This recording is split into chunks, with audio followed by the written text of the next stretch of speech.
आपुले भाग आरती साई बाबा सौख्यदातार जीवा चरण रजातली द्यावा दासा विसावा भक्ता विसावा आरती साई बाबा शिर्डी माझे पंढरपूर साई बाबा रमावर बाबा रमावर साई बाबा रमावर शुद्ध भक्ती चंद्रभागा भाव पुंडलिक जागा पुंडलिक जागा भाव पुंडलिक जागा याव याव अवघे जन करू बाबांसी वंदन साईंसी वंदन करू बाबांसी वंदन गणू म्हणे बाबा साई भाव भाव माझे आई भाव माझे आई धाव भाव माझे आई चालेल डांगण वंदीन चरण डोळ्यान पाहिन रूप तुझे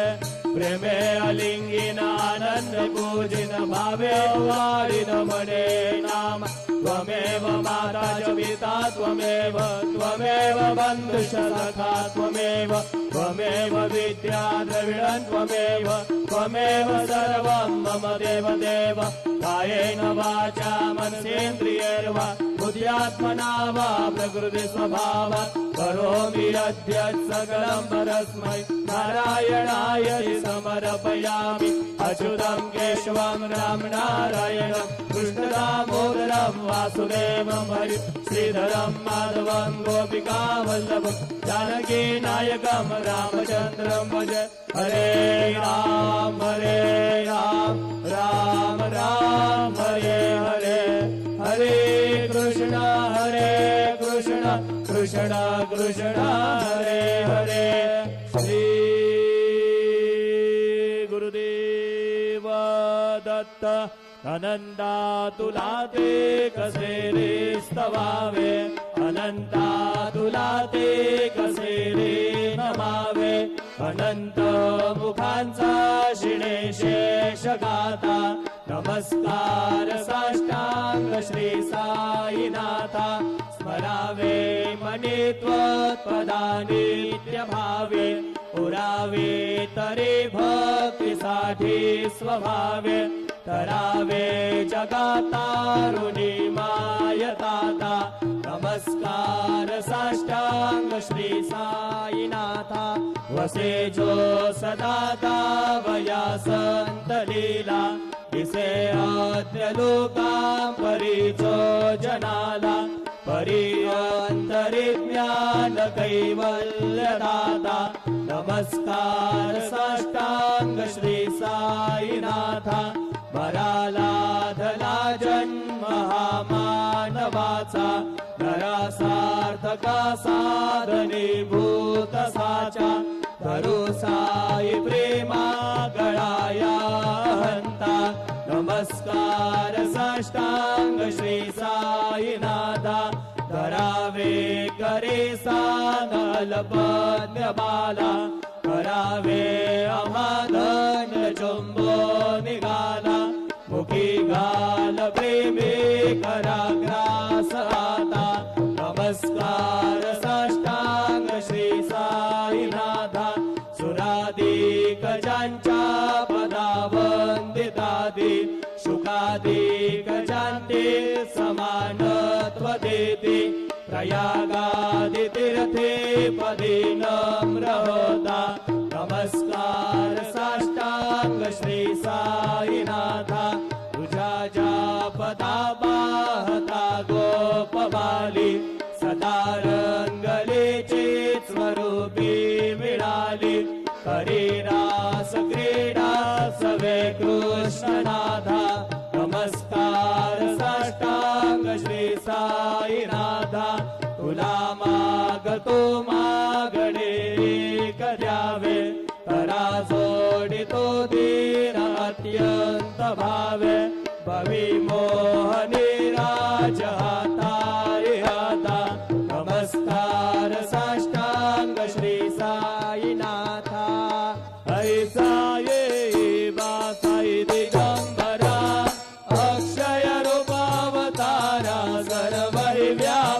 तू श्रुतिसारा अनुसया त्रिकुमारा बाबाये बा काशे स्नान जप प्रतिदिवसे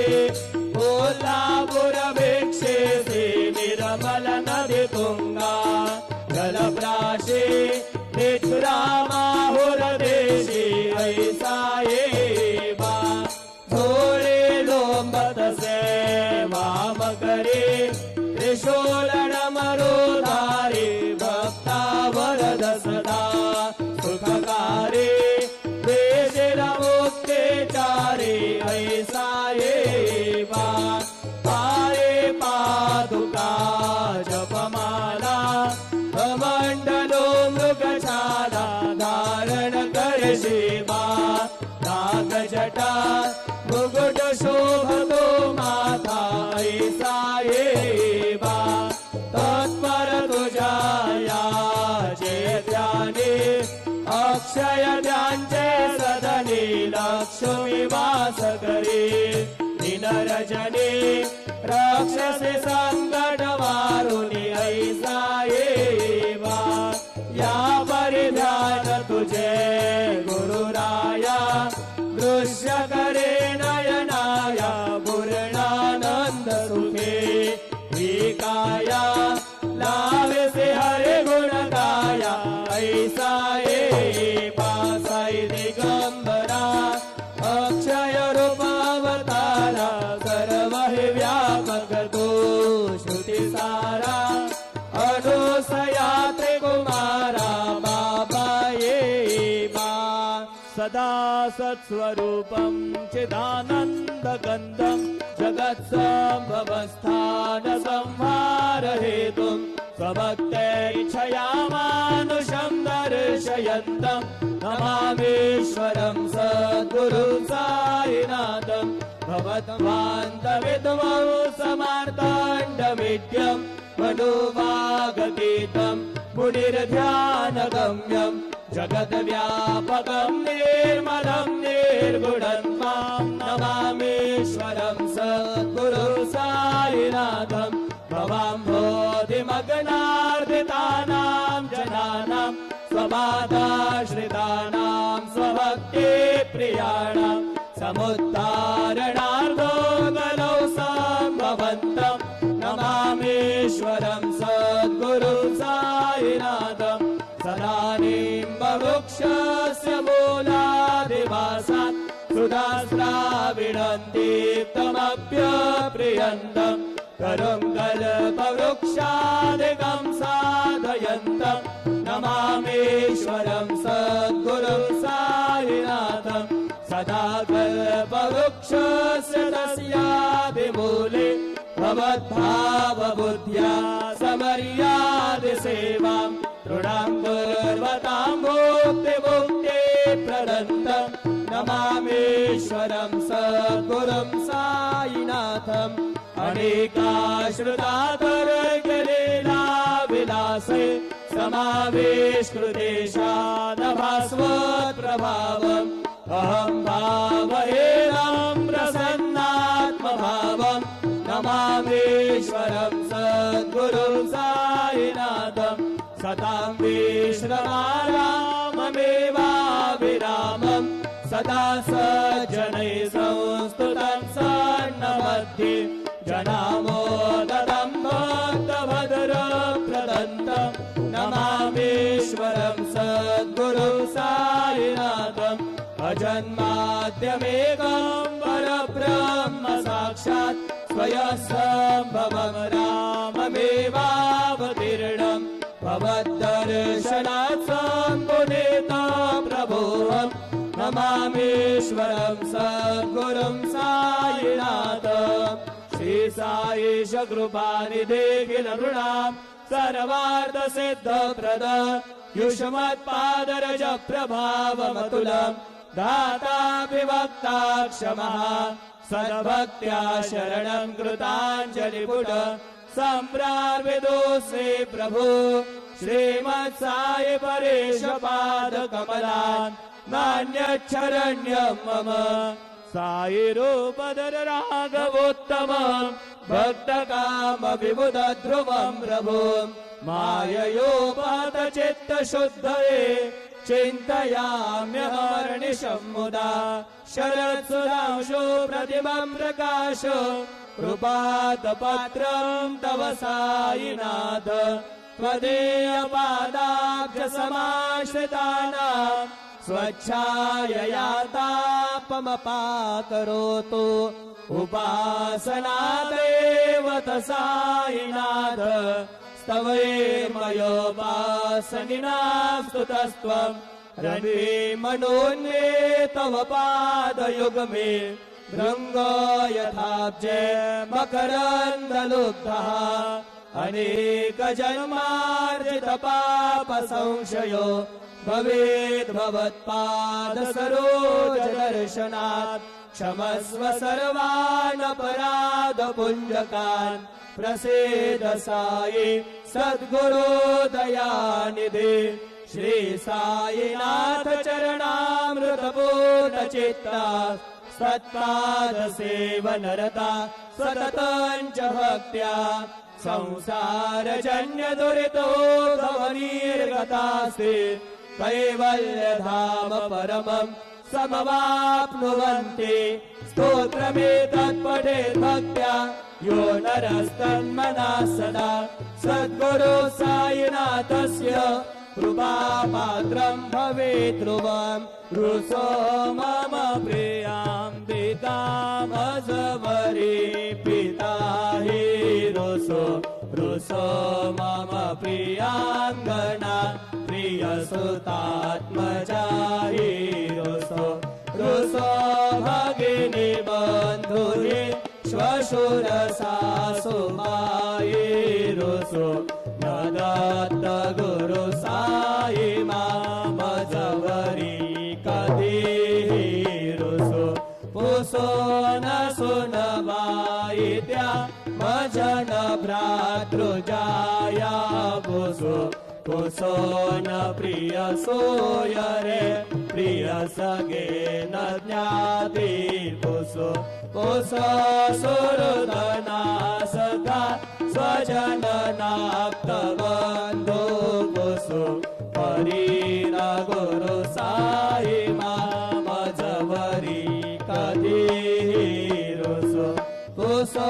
न अबलामूले तरुण वृद्धहीना पुसो न गुरु धाकुटे मजन थोरसाने पुसो न चबले बुरे सुजन साधुहीना पुसो हरिण गुरु साई मामजवरी कधीहि रुसो चतुरतत्त्ववित् विबुध प्राज्ञ ज्ञानी रुसो हि विदुषी स्त्रिया कुशल पंडिता हि रुसो महीपति यति भजगतापसी हि रुसो न दत्त गुरु साई मामजवरी कधीहि रुसो कवि ऋषि मुनि अनगसित योगी रुसो हि गृह देवता निकुल ग्राम देवी रुसो खल पिशाच हि मलिन डाकिनी रुसो दत्त गुरु साई मामजवरी कधीहि रुसो मृग गग कृमि अखिल जीव जन्तु रुसो विटप प्रस्तरा अचल आपगाब्धि रुसो खपवनाग्निमार अवनि पंचतत्त्वे रुसो न दत्त गुरु साई मामजवरी कधीहि रुसो विमल किन्नरा अमल यक्षिणी रुसो शशि खगाभिः गगनी तारकाभिः रुसो रुसो अमर राज हे अदय धर्मराजा रुसो दत्त गुरु साई मामचवरी कधीहि रुसो रुसो मन सरस्वती चपल चित्त तेहि रुसो रुसो वपुति शाखिना कठिन काल तोहि रुसो रुसो सकल विश्व हि मयि तो ब्रह्म गोल रुसो दत्त गुरु साई मामचवरी कधीहि रुसो विमूढ म्हणुनि हसो मजन मत्सराहि डसो पदाभिरुचि उल्लसो जनन कर्दमी नापसो न दुर्गधृति साधसो अशिव भाव मागे कसो प्रपंची मन हिरुसो दृढ विरक्ती चित्ती ठसो कोणाचे गृणानसो न च स्पृहा कशाची असो सदैव हृदये वसो मनसि ध्यानि साई वसो पदे प्रणय वो रसो निखिल दृश्य मादिसो न दत्त गुरु साई मा उपरि याचने नारुसो हरि ओम यज्ञेन यज्ञमयजन्त देवा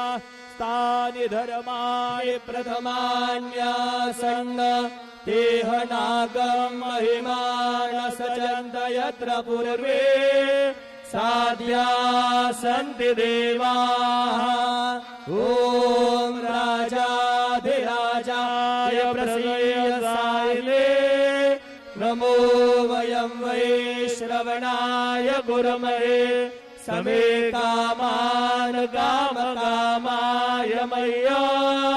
कामेश्वरो वै श्रवणो दधातु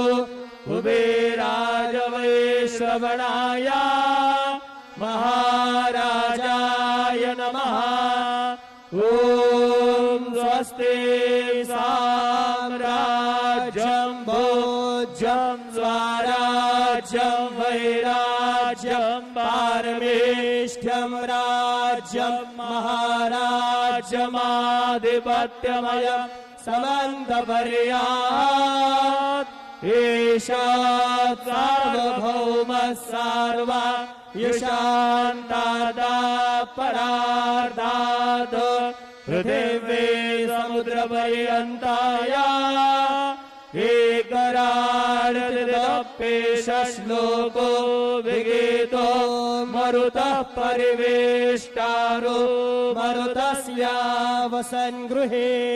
आवीक्षितस्य कामप्रेर विश्वे देवा सभासदेते श्रीनारायण वासुदेवा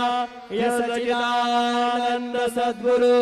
साईनाथ महाराज की जय। करचरण कृतं वा कायजं कर्मजं वा श्रवणनयनजं वा मानसं वा परार्धं विहितमवेतं वा सर्वमेतत्क्षमस्व। जय जय करुणाब्दे श्री प्रभो साईनाथ श्री सच्चिदानंद सद्गुरु साईनाथ महाराज की जय।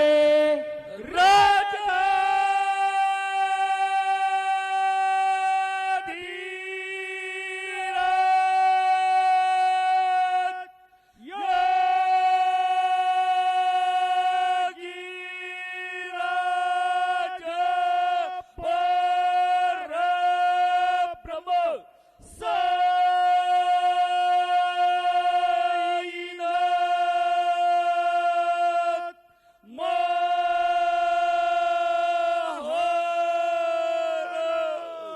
श्री सच्चिदानंद सद्गुरु साईनाथ महाराज की जय। हरि ओम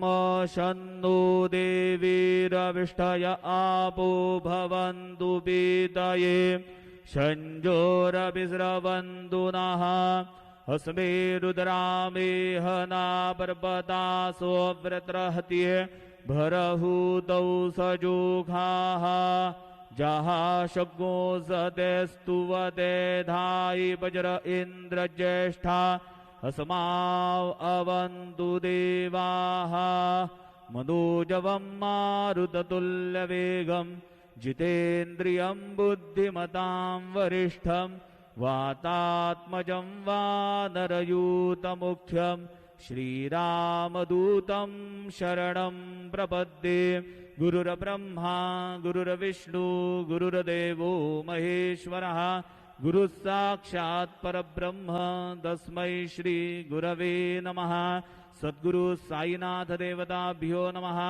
सायं पूजनार्थे चरणकमलेभ्यो नमः। चन्दनं समर्पयामि चन्दनस्योपरि अक्षतां समर्पयामि। कुलायिनी घृतवती पुरन्धिः स्योदेसीदसदने पृथिव्याः अभितवा रुद्राब्बसवो गृह्णन्त्विमा ब्रह्मबीभिः सौ भगायाश्विनाध्वर्जुसादयतां इहत्वा हरिद्रादि सकल सौभाग्यमाङ्गलिक द्रव्याणि समर्पयामि। ऋतुकालोद्भव पुष्पं समर्पयामि। सेवन्तिका बकुलजम्बकपाटलाब्जैः पुन्नागजाति करवीररसाल पुष्पैः बिल्वप्रवाल तुलसी दलमालतीभिस्त्वां पूजयामि जगदीश्वर मे प्रसीद। ऋतुकालोद्भव पुष्पाणि समर्पयामि। सायंकाले नैवेद्यः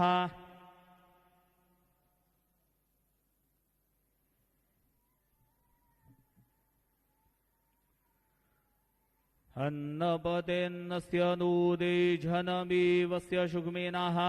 प्रप्रदातारन्तारिख ऊरजन्नूदे हृद्विपदे चतुःपदे चतुष्कोणमण्डलं कृत्वा तदुपरि नैवेद्यपात्रं निधाय गायत्रीमन्त्रेण पात्रं प्रोक्षयेत्।